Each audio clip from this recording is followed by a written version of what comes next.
ഇപ്പോൾ ജസ്റ്റിസ് കമാൽ പാഷ നമ്മളോടൊപ്പം ചേരുന്നുണ്ട്, റിട്ടയർഡ് ജസ്റ്റിസ്. ജസ്റ്റിസ്, ഇവിടെ ഇങ്ങനെ ഒരു ജഡ്ജി ഉണ്ടാകുക അത് വളരെ അപമാനകരമാണ്. താങ്കൾക്ക് പ്രത്യേകിച്ച് അദ്ദേഹത്തെക്കുറിച്ച് അറിയാം, അദ്ദേഹത്തിന്റെ കേസുകൾ, അദ്ദേഹം കൈകാര്യം ചെയ്തിട്ടുള്ള വിവാദമായിട്ടുള്ള സംഭവങ്ങളെക്കുറിച്ച് അറിയാം. പക്ഷേ ഇത്തരത്തിൽ വിചിത്രമായിട്ടൊരു വിധി പറയുക എന്നുള്ളത് ആ ഒരു ജഡ്ജിയെ സംബന്ധിച്ചിടത്തോളം എത്രത്തോളം പിന്നോട്ട് നടക്കലാണ്? ഒന്നത്. രണ്ട്, സുപ്രീം കോടതിയുടെ ഇതിലെ ഇടപെടലിനെ താങ്കൾ എങ്ങനെ കാണും? ഇത് യഥാർത്ഥത്തിൽ അലഹാബാദ് ഹൈക്കോടതിയിലെ ജഡ്ജി കാണിച്ചേക്കുന്ന അങ്ങേയറ്റത്തെ വിവരക്കേടാണ്. അത് എഴുതി വെച്ചിരിക്കുമ്പോൾ അറിയാം. ഇത് കുറെ പേര് ഇതിനെക്കുറിച്ച് ചോദിച്ചു, എങ്ങനെ പുറത്ത് പറയാൻ പറ്റുമോ ഇങ്ങനെയുള്ള കാര്യങ്ങളൊക്കെ? ഇത് ചെയ്യാനൊക്കും. അതായത് ഇതുപോലെ ഇത്രത്തോളം വൃത്തികേടും വിവരക്കേടും അത് സുപ്രീം കോടതി അവരുടെ ഉത്തരവിൽ എടുത്തു പറഞ്ഞിട്ടുണ്ട്. അത് നേരത്തെ ബേലായം ത്രിവേദിയുടെ ജഡ്ജി ബെഞ്ചിൽ മൂവ് ചെയ്തു. അവിടെ മൂവ് ചെയ്താലൊന്നും സാധാരണഗതി ഒരു പ്രയോജനം ഉണ്ടാവാറില്ല. പിന്നെ അത് റിപ്പറ്റീഷൻ ആയിട്ടാണ് മൂവ് ചെയ്തത്. അതുകൊണ്ടായിരിക്കാം എന്നുള്ള ഓരോ ന്യായങ്ങളൊക്കെ പറഞ്ഞ് ഏതായാലും അത് കേൾക്കാനും തയ്യാറായില്ല. ആ ഒബ്സർവേഷൻസ് ഒക്കെ എന്നൊക്കെ പറഞ്ഞു കഴിഞ്ഞാൽ അതിനകത്ത് ആ പാരഗ്രാഫ് സുപ്രീം കോടതി എടുത്ത് പറഞ്ഞിട്ടുണ്ട്. 22, 24, 26 പാരഗ്രാഫ് പറഞ്ഞേക്കുന്നതൊക്കെ ഇൻസെൻസിറ്റീവ് ആണെന്നാണ് പറഞ്ഞത്. അതായത് സെൻസ് ഇല്ലാതെ, മനസ്സിലായില്ലേ, യാതൊരു ഒരു സെൻസും അപ്ലൈ ചെയ്യാതാണ്. അത് മാത്രമല്ല മനുഷ്യത്വരഹിതമായ കാഴ്ചപ്പാടാണ് അതിൽ നിന്ന് കാണുന്നതെന്നും ഇൻഹ്യൂമൻ അപ്രോച്ച് ആണെന്നാണ് സുപ്രീം കോടതി പറഞ്ഞേക്കുന്നത്. വളരെ ശരിയാണ് ആ കാര്യങ്ങള്. അതായത് ഇതുപോലുള്ള വൃത്തികളൊക്കെ കാണിക്കുക എന്നൊക്കെ പറഞ്ഞാൽ ഇതുപോലുള്ള ഹൈക്കോടതിയിലൊക്കെ ഇരിക്കുന്നവർ ചെയ്യുന്ന പണികളായത്. മാത്രമല്ല ഇത് സുപ്രീം കോടതി അത് നോട്ട് ചെയ്ത ഒരു കാര്യമുണ്ട്. ഇത് പെട്ടെന്ന്, അത് ഞാൻ ആദ്യം കണ്ടില്ല, ഞാൻ മനസ്സിലാക്കിയില്ലായിരുന്നു അങ്ങനെ സംഭവം ഉണ്ടെന്ന്. ഇത് പെട്ടെന്നൊരു സ്പർ ഓഫ് എ മൂവ്മെന്റ്, അതായത് പെട്ടെന്ന് എഴുതിയ ഒരു ജഡ്ജ്മെന്റ് അല്ല.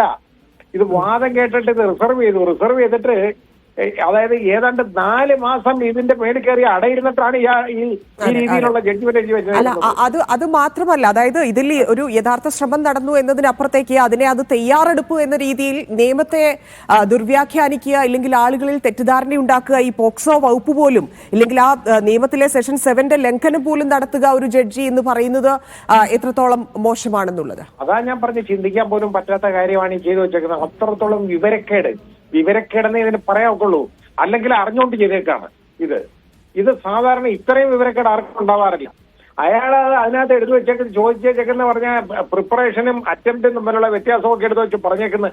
ഇതൊക്കെ പറഞ്ഞ് ഒരു പെൺകുട്ടി ഇതുപോലെ ഉപദ്രവിക്കുക, എന്നിട്ട് അത് ഇതിന്റെ ചരട് പോലും അതിന്റെ പൈജാമയുടെ വലിച്ചു പൊട്ടിക്കുക, എന്നിട്ട് അതിനെ വലിച്ചടിച്ച ഈ പിന്നെ കലങ്കിന്റെ അടിയിലേക്ക് കൊണ്ടുപോയി ശ്രമിക്കുക. ഇതിന് attempt commit penetrative sexual assault അല്ല എന്ന് പറഞ്ഞാൽ ഇയാൾ ഏത് ലോകത്താ ജീവിക്കുന്നത്? ഇതാണ് മനസ്സിലാക്കേണ്ട നമ്മള്.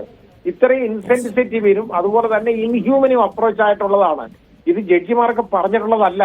യഥാർത്ഥത്തില് ഇങ്ങനെ ഒരാളെ ജഡ്ജിയായിട്ട് ഇരുത്താൻ പാടില്ലാത്തതാണ്. പക്ഷേ നമ്മുടെ നിയമവ്യവസ്ഥ എന്ന് പറയുന്നത് ഇവരെ എളുപ്പമൊന്നും പറഞ്ഞയക്കാൻ ഒക്കത്തില്ല. ഹൈക്കോടതി ജഡ്ജിയെ പറഞ്ഞയക്കണമെങ്കിൽ വളരെ ബുദ്ധിമുട്ടാണ്. ഇംപീച്ച്മെന്റ് മാത്രമേ ഒക്കുള്ളൂ, അല്ലാതെ വേറൊന്നും ചെയ്യാനൊക്കത്തില്ല.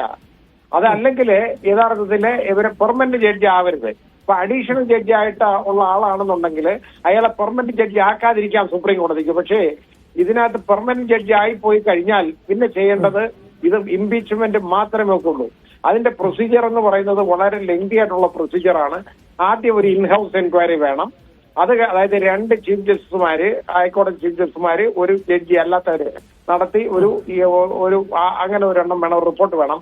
അതിന്റെ അടിസ്ഥാനത്തിൽ സുപ്രീം കോടതി പ്രസിഡന്റും അതുപോലെ പ്രൈം മിനിസ്റ്ററെ അഡ്രസ് ചെയ്യണം. അദ്ദേഹത്തിന്റെ ഒരു ഹോൾഡ് വെച്ച് ഇത് സാധ്യതയുണ്ടോ? കാരണം ഈ മധുര ശ്രീകൃഷ്ണ ജന്മഭൂമി ഷാഹി മസ്ജിദ് ഭൂമി തർക്കത്തിലെ കേസിൽ വിചാരണ നടത്തുന്ന ബെഞ്ചിലെ അംഗമൊക്കെയാണ് അദ്ദേഹം. അല്ല, ഇങ്ങനെയുള്ളവർ വേണമല്ലോ ആ കേസൊക്കെ തീരുമാനിക്കാൻ. മനസ്സിലായില്ലേ? ഇതുപോലുള്ളവന്മാര് തന്നെ വേണമല്ലോ അങ്ങനെയുള്ള കേസുകൾ തീരുമാനിക്കാൻ. ചിലർക്ക് ദൈവം പറഞ്ഞു കൊടുത്ത് ജഡ്ജ്മെന്റ് എഴുതുന്നവരുണ്ട്. മനസ്സിലായില്ലേ? വലിയ വിവരമാണ്.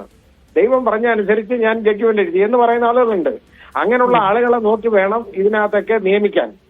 ഇപ്പൊ ഈ മധുര കേസൊക്കെ നോക്കണമെന്നുണ്ടെങ്കിൽ ഇയാളെ പോലുള്ളവനാ ഏറ്റവും ബെസ്റ്റ്.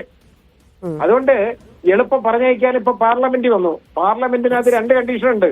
ഇത് വന്നു കഴിഞ്ഞാൽ ആദ്യം ഒരു അവിടുത്തെ ഒരു പ്രൊസീജിയർ അത് റെഫർ ചെയ്തൊരു കമ്മിറ്റി രൂപീകരിച്ച് ആ കമ്മിറ്റി ഫൈൻഡ് ചെയ്യണം ഇതിനകത്ത് കാര്യമുണ്ടെന്ന് ഫൈൻഡ് ചെയ്യണം. എന്നിട്ട് ഇത് പ്ലേസ് ചെയ്ത് കഴിഞ്ഞാൽ അതായത് 2 ഹൗസിലെയും, അതായത് രാജ്യസഭയിലെയും ലോക്സഭയിലെയും 3/2 ഭൂരിപക്ഷം വേണം. 3/2 ഭൂരിപക്ഷം എന്ന് പറയുന്നത് അപ്പൊ അത് അന്നേരം മെമ്പേഴ്സ് പ്രസന്റ് ആൻഡ് വോട്ടിംഗ് ആണ്. അപ്പൊ അതിന് തന്നെ വേറൊരു റൈഡർ റൂളുണ്ട്. പകുതി ആളുകളെങ്കിലും കാണണം, 50%. അപ്പൊ ഇതിപ്പോ ഇങ്ങനെയുള്ള ഒരാളുടെ ആവുമ്പോ അയാൾക്ക് ഒരുപാട് സപ്പോർട്ട് കാണുമല്ലോ, ഇത്രയും വിവരമൊക്കെ എഴുതുന്നവന് സപ്പോർട്ടൊക്കെ ഉണ്ട്. കാരണം ഇതുപോലെ മധുര ബെഞ്ചൊക്കെ അല്ലേ ഇരിക്കുന്നേ.